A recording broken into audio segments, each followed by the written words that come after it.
Passport visa டிக்கெட்லாம் எடுத்து வச்சிட்டியா? எல்லாமே எடுத்து வச்சிட்டேனே. அப்புறம் நாங்க கிளம்புறோண்ணே. சரி, நல்லபடியா போயிட்டு வாங்க.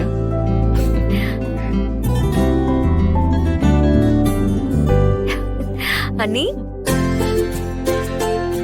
போயிட்டு வர. கல்யாணம் முடிஞ்சு போயிருந்தா இன்னும் சந்தோஷமா அனுப்பி வச்சிருந்திருப்போம். அது ஒண்ணுதான் குறையா இருக்கு. இன்னும் 3 மாசம்தான்.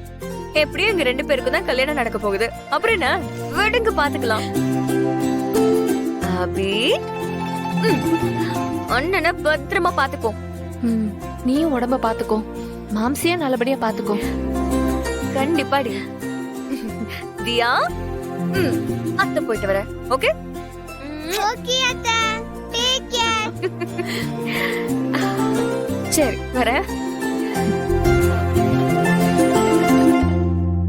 ஆதி போலாமா? என்னாச்சு ஆதி, ஏன் ஒரு மாதிரி இருக்கீங்க? என்ன மாம்ஸ், எங்களெல்லாம் விட்டுட்டு போறோம்னு ஃபீலிங்ஸா? ஏய்,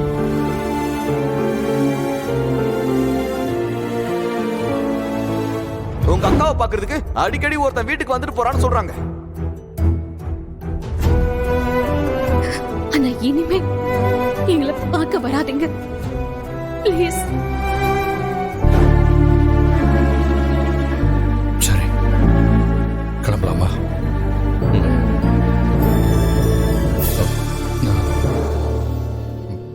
நீங்க எனக்கு ஒரு ஹெல்ப் கேட்டா பண்ணுவீங்களா?